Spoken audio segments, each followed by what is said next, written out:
আসসালামু আলাইকুম রহমতুল্লাহি ওবরকাতুহু।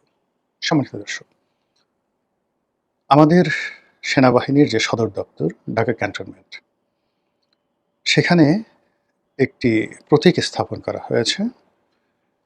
সেটিকে নাম দেওয়া হয়েছে শিখা অনির্বাণ।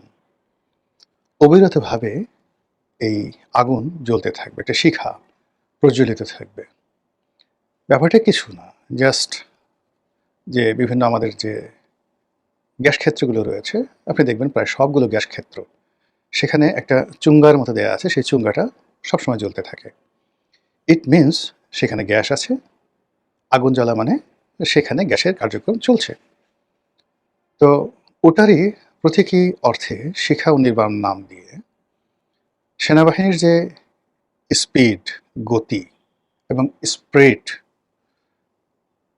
এটা যে প্রজ্বলিত, দাউ দাউ করে জ্বলছে, আলো ছড়াচ্ছে, তাপ ছড়াচ্ছে, তারপর উদ্ভাসিত হচ্ছে, মানুষকে ঐক্যবদ্ধ করছে, মানুষকে দিক নির্দেশনা দিচ্ছে। আমরা যখন অন্ধকারের মধ্যে হারিয়ে যাই, তখন আমাদের হাতে যে লাইট থাকে, সেই লাইটটিকে বলা হয় পথপ্রদর্শক। তো কাজেই এই যে শিখা অনির্বাণ নাম দিয়ে এখানে কেবলই মাত্র যে একটি আলো জ্বালিয়ে দেওয়া হলো, একটা মশাল জ্বালিয়ে দেওয়া হলো, বা গ্যাসের একটা সংযোগ দিয়ে সেটা দাউ দাউ করে জ্বলছে, এটা কেবলই মাত্র কোনো সিঙ্গেল ভার্ব নয়, নাউন নয়, প্রোনাউন নয়, অ্যাডজেক্টিভ নয়। It's a combination of many thinking, অনেকগুলো চিন্তার সম্মিলন।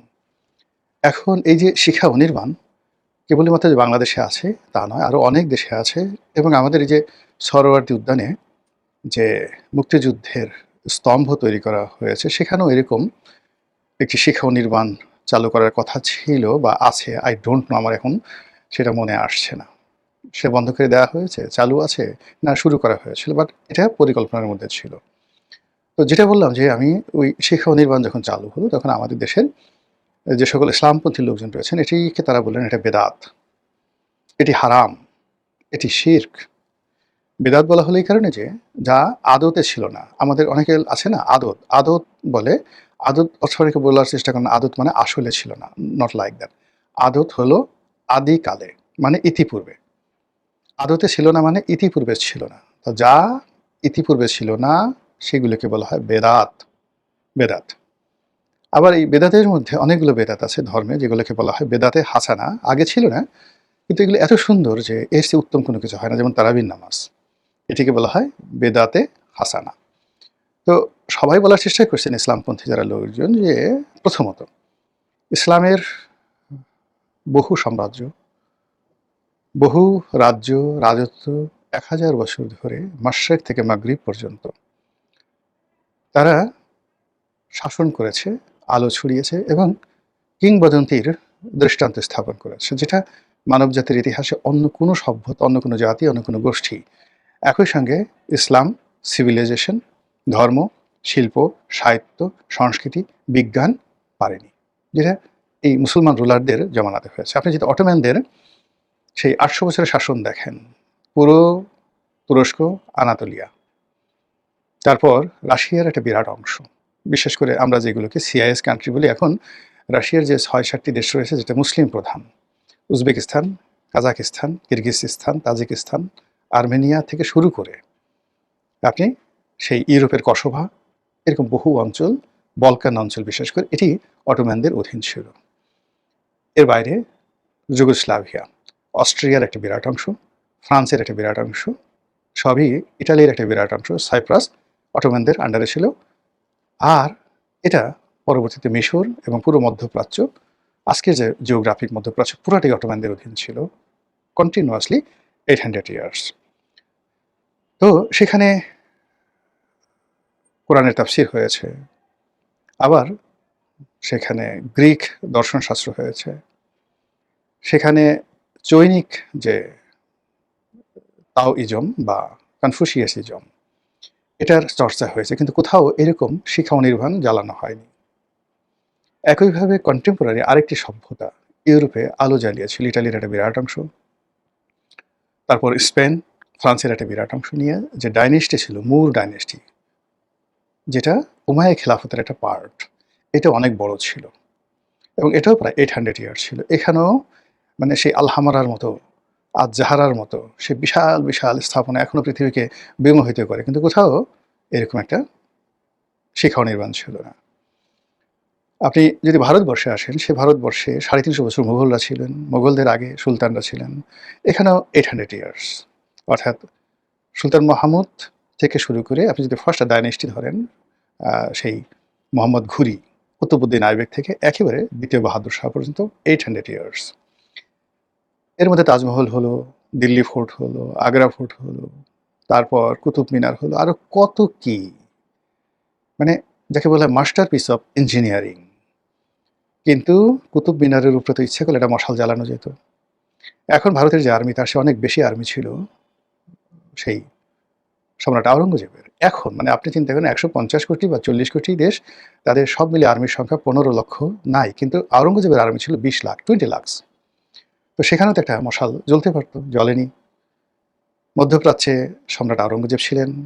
ভারতে মধ্যপ্রাচ্যে টোটাল যে ডাইনেস্টি, সেখানে দুটো ডাইনেস্টি, ফাতিমি সাম্রাজ্য মিশর কেন্দ্রিক, আর বাগদাদে ছিল আব্বাসীয় খিলাফত।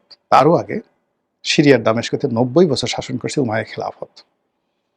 কোথাও তো একটা মশাল জ্বলেনি। এজন্য ইসলামী যারা স্কলার, তাদের বক্তব্য হলো যে এটা বেদাত শুধু নয়, এটা হারাম, নিষিদ্ধ, আর এটা শিরক। মানে আল্লাহকে ক্ষমতার সেই চাবিকাঠি মনে না করে মনে করা হলো যে এই আগুনের মধ্যেই হলো আমার সমস্ত শক্তি। আর এই আগুনের মধ্যে যে শক্তি, এই যে পূজাটা, অগ্নি পূজাটা, এটা একসময় প্রাচীন সেই ইরানে, পারস্যে এটা ছিল রাষ্ট্রীয় ধর্ম, অগ্নিপাশক, এবং এটা এখনো পর্যন্ত আছে। এবং ইরানের যে এই সময়টাতে রাজপ্রাসাদগুলোতে পূর্ণকালীন সময়ে এই যাকে বলা হয় আলোটা জ্বালিয়ে রাখা হতো, শিখাও নির্মাণ জ্বালিয়ে রাখা হতো। এটা কখনো নিভত না। যখনই নিভে গেছে কোনো কারণে, সেই সাম্রাজ্যের পতন হয়েছে। এবং সর্বশেষ তাদের এই শিখা ও নির্বাণ নিভে গিয়েছিল যেদিন ৫৭০ খ্রিস্টাব্দের ১২ই রবিউল আওয়াল তারিখে মক্কাতে মুহাম্মদ রাসূলুল্লাহ সাল্লাল্লাহু আলাইহি ওয়াসাল্লাম জন্মগ্রহণ করলেন। ঠিক সেই রাতে ভূমিকম্প হলো।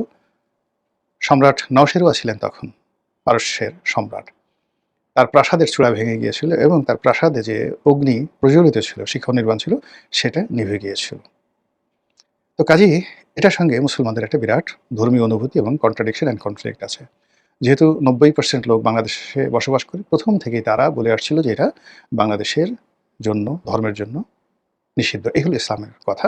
আর আগে এটার যে একটা সরল ব্যাখ্যা, সেটা বললাম।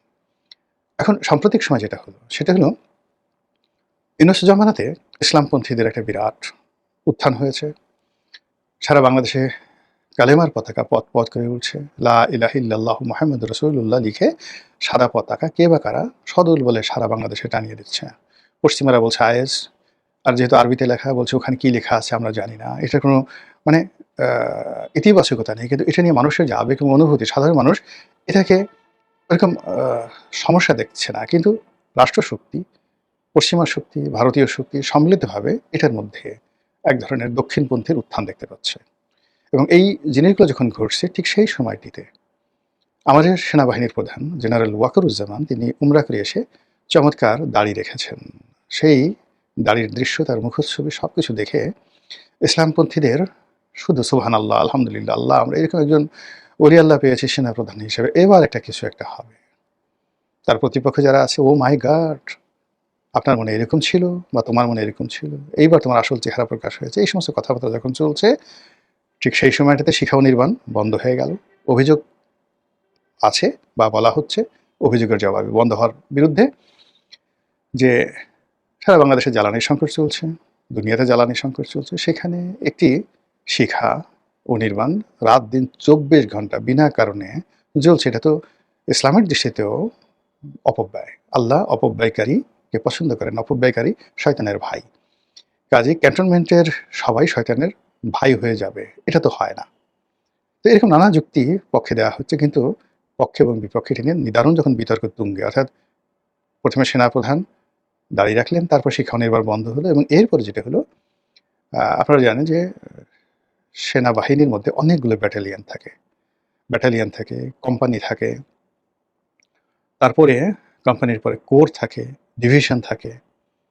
তো আ সেই যে একটা ব্যাটালিয়ন, ১ ব্যাটালিয়ন সৈন্য। সাধারণত ১ ব্যাটালিয়ন সৈন্যে ৮০০ র মতো সৈন্য থাকে ইন জেনারেল। বাংলাদেশে কত আছে আমি বলতে পারব না। কিন্তু ইন্টারন্যাশনাল স্ট্যান্ডে ৮০০ সৈন্য থাকে। এর মধ্যে ৮০০ সৈন্য একজন কর্নেল না লেফটেন্যান্ট কর্নেল অথবা একজন মেজর তার অধীনে থাকে।